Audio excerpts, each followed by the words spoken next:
नमस्कार सर्वांना. कसे आहात सगळेजण? मस्त मजेत ना? तर मजेतच असायला पाहिजे. खरं तर आजचा व्हिडिओ ना ना रेसिपी आहे, ना ट्रॅव्हल व्लॉग आहे, ना व्लॉगिंग आपलं डेली रुटीन तसं पण नाही आहे काहीच. तर आजचा व्हिडिओ ना असाच म्हटलं रॅन्डम व्हिडिओ शूट करूयात. तर म्हणजे एक माझा एक्सपिरियन्स आहे ना, तर तो मी शेअर करणार आहे तुमच्यासोबत. मे बी तुम्हाला तो बोरिंगसुद्धा वाटू शकतो आणि तुम्ही म्हणाल की हिच्याकडे कंटेंट वगैरे नसेल म्हणून ही असं काहीतरी बोलत बडबडत असेल. तर असं सुद्धा नाही आहे, माझ्याकडे कंटेंट भरपूर आहे. पण मला करायची इच्छा झाली ना म्हणून म्हटलं आपण करूयात. तर रिसेंटली ना आम्ही गावाला जाऊन आलो आणि गावाला याच्यासाठी गेलो होतो की लग्न होतं त्यामुळे. तर लग्नाला गेले ना तर 6 तारखेला आम्ही इकडनं निघालेलो आणि 7 तारखेला 7, 8, 9, 7ला मेहंदीचा प्रोग्राम होता. 8ला हळद आणि 9ला लग्न असं म्हणजे डेट्स होत्या. तर जाऊन आल्यानंतर म्हणजे तिथे गेलो तर 7 तारखेला आम्ही पोहोचलो. तर जे ट्रॅव्हलिंगमध्ये तुम्हाला तर माहितीच असेल की ट्रॅव्हल्समध्ये वगैरे काही झोप वगैरे तर काही होतच नाही, त्याचा तर दूरदूरपर्यंत संबंधच नसतो. तर माझंसुद्धा तसंच झालं आणि मला ना म्हणजे जर माझी झोप नाही झाली ना तर माझं डोकं खूप दुखतं, इतक्या अलग लेवलवरचं दुखतं ना आणि की विचारायलाच नको. त्यामुळे माझ्या डोक्यामध्ये फिक्स होतं की आपले आता 3-4 दिवस तर झोप होणार नाही आहे, तर आपल्याला ना गोळ्या वगैरे घ्यायला लागतील असं म्हणून. पण झालं असं की 7 तारखेनंतर 1 मिनिटं पण असं डोळेसुद्धा असे मिटले नव्हते असं झालं. कारण की तेवढा टाईमच नव्हता त्यामुळे. आणि लगेच मग संध्याकाळी मेहंदीला वगैरे गेलो. तर त्यानंतर लगेच हळद आणि लग्ना ठिकाणी तर तुम्हाला माहितीच असेल की अजूनच काही झोप होत नाही. म्हणजे लिटरली फक्त 2 किंवा 3 तास मॅक्झिमम आम्ही झोपत होतो. रात्री 2-1 वाजता झोपलो आणि सकाळी 4-5 वाजेला उठलो असं. तर फक्त 2-3 तास झोप झाली तरीसुद्धा मला 7 तारखेपासून म्हणजे 8 तारखेला पण मला एका पण गोळीची गरज पडली नाही आणि 9ला पण नाही पडली. पण 9ला जसं आता समजत होतं ना की आपल्याला घरी जायचं आहे असं, तसं ना माझं डोकं इतकं दुखायला लागलं, इतकं दुखत होतं की विचारायलाच नको. आणि डोकं दुखणं इतकं माझं बेकार आहे ना की म्हणजे मला काही समजत नाही. लिटरली मी फक्त अशी मान जरी खाली केली ना तरी मला डायरेक्ट असं वाटतं की खाली येतं की काय आता एवढं डोकं दुखतं. तर असं काहीच आहे. म्हणजेच ना तिथं का डोकं दुखलं नाही तर आपल्या तिथे कम्फर्ट झोन असतो. मेन पहिली गोष्ट म्हणजे कम्फर्ट झोन असतो आणि आपले भाऊ बहीण वगैरे सगळे एकत्र भेटलेले, त्याच्यामुळे आपण मस्त गप्पा गोष्टी वगैरे करतो, बोलतो वगैरे. त्याच्यामुळे जो माणसाचा काही स्ट्रेस वगैरे असतो ना तर तो कुठल्या कुठे चालला जातो. म्हणजे अजिबात टेन्शन नसतं, काहीच नाही, कोणत्याच गोष्टीचा आपण त्यावेळेस विचार करत नाही. त्याच्यामुळे मेन म्हणजे असं झालं असावं असं मला वाटतं. आणि सोबतच दुसरी गोष्ट म्हणजे आपण आपल्या कम्फर्ट झोनमध्ये गेलो ना कधी पण, समजा जर आता कुठल्याही गोष्टीचं जर काही असेल तर आपल्याला टेन्शन येतं आपण एखाद्या नवीन ठिकाणी वगैरे गेलो तर. पण आपण आपल्या कम्फर्ट झोनमध्ये जर गेलो ना तर आपल्याला खूप छान वाटतं असं एकदम मस्त असं. तर असंच काहीसं झालं. त्यामुळे शेवटी म्हणजे कसं आहे ना त्या गोष्टी गावावरून येण्याचा एंड आहे ना खूप बोगस झाला.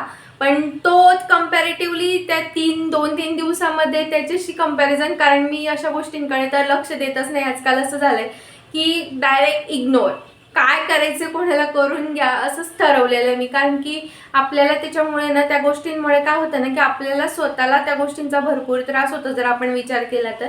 त्यामुळे मी तर खूप चांगल्या गोष्टींचा विचार करते, वाईट गोष्टींचा तर अजिबात विचार वगैरे मी काहीच करत नाही.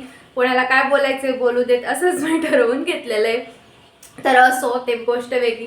तर त्या गोष्टीपेक्षा ना म्हणजे असं वाटलं की कारण कसं आहे ना आम्ही राहतो दूर, अहमदाबादला राहतो. त्याच्यामुळे प्रत्येक लग्नाला वगैरे जसे आपले खूप क्लोज लग्न असले तरच जाता येतं गावाला वगैरे. बाकी असं तर आम्ही काही जातच नाही. म्हणजे आपल्याकडे कसं गावाला जर राहत असलो ना तर महिन्यातून 15 दिवस तर लग्नच असतात. हळद किंवा लग्न याच्यापैकी एक प्रोग्राम तर आपण डेफिनेटली अटेंड करतो. पण असं कधीतरी जर गेलं ना तर लिटरली असं वाटत होतं ना मला तरी की आपण एखाद्या म्हणजे थोडंसं आपल्याला जेव्हा ब्रेक हवा असतो कोणत्या पण गोष्टीतून थोडंसं रिलॅक्ससाठी, तर आपण कसं ना विल्याला वगैरे जातो, म्हणजे स्टेसाठी जातो आपण. तसं ना लिटरली असं वाटलं की आपण एखाद्या म्हणजे तिथं शांतता नव्हती पण गोंधळ होता, पण तो गोंधळ पण शांतता, म्हणजे एकदम असं मन रिलॅक्स झाल्यासारखं वाटलं. तर म्हणजे ती ट्रिप म्हणावी लागेल. लग्न पण झालं आणि आपली एक रिलॅक्ससाठी ना ट्रिपसुद्धा झाली, असंच वाटलं मला तर. तर असं काहीसं आहे. आणि बऱ्याचशा गोष्टीसुद्धा होत असतात, त्यांना थोडंसं सोडून द्यायचं आणि चांगल्या गोष्टींचा विचार करायचा, मला तर असं वाटतं.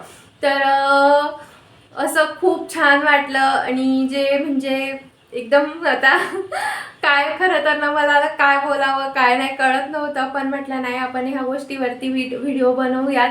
खरं तर माझ्याकडे कंटेंट पण खूप आहे, पण आणि लग्नामध्ये पण आहे ना मी काही खूप असे व्हिडिओ वगैरे पण शूट केले नाही, कारण की म्हटलं जाऊ देत कुठे शूट करत बसायचं. आणि मला ना खरं तर लग्न आणि हळद या दोघींचं म्हणजे आपण कसं तिथे लग्नाची हळदीची जी प्रोसेस वगैरे असते ना, तर ती आपण सगळी कॅप्चर केली पाहिजे जर व्हिडिओ बनवायचा असेल तर.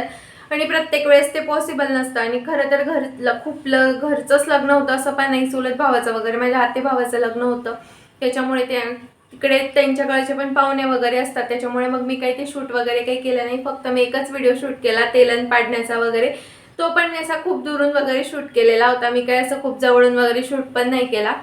तर असा माझा एक्सपिरियन्स होता. म्हटलं चला आपण एक छोटासा रॅन्डम व्हिडिओ बनवूयात, कधीतरी असं छान असं गप्पा करायला पण बरं वाटतं ना, कारण की लाईव्हवरती पण अशा खूप छान गप्पा होतात बरं का, एकदम मस्त असं कम्युनिकेशन होतं. आणि ज्या व्यक्तींशी आपण लाईव्हवरती वगैरे गप्पा करतो ना, तर त्या गप्पा करताना ना आपल्याला असं एकदम आपलेच आहेत, आपण यांना ओळखतो किंवा आपण यांना भेटलेलो आहोत असं वाटायला लागतं जर आपण एखाद्यांच्या लाईव्हला नेहमी गेलो तर. आणि आपल्याला त्यांची काळजीसुद्धा वाटायला लागते असं होतं. म्हणजे कधी कधी ते आपण त्यांना कधी पाहिलेलं नसतं तरी सुद्धा ते आपल्याला आपले वाटायला लागतात, म्हणजे खूप जवळचे.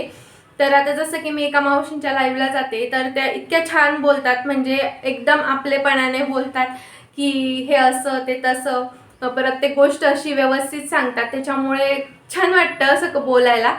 तर चला, असाच माझा हा रॅन्डम व्हिडिओ होता. मे बी तुम्हाला खूप बोरिंग वगैरे पण वाटला असेल, पण मी हा व्हिडिओ माझ्यासाठी केलाय. चला तर मग भेटूया पुन्हा अशाच एका छानशा नवीन व्हिडिओमध्ये. आणि तुम्हाला माझा एक्सपिरियन्स कसा वाटला, म्हणजे तुमच्यासोबत पण असं होतं का, हे मला कमेंटमध्ये सांगायला अजिबात विसरू नका.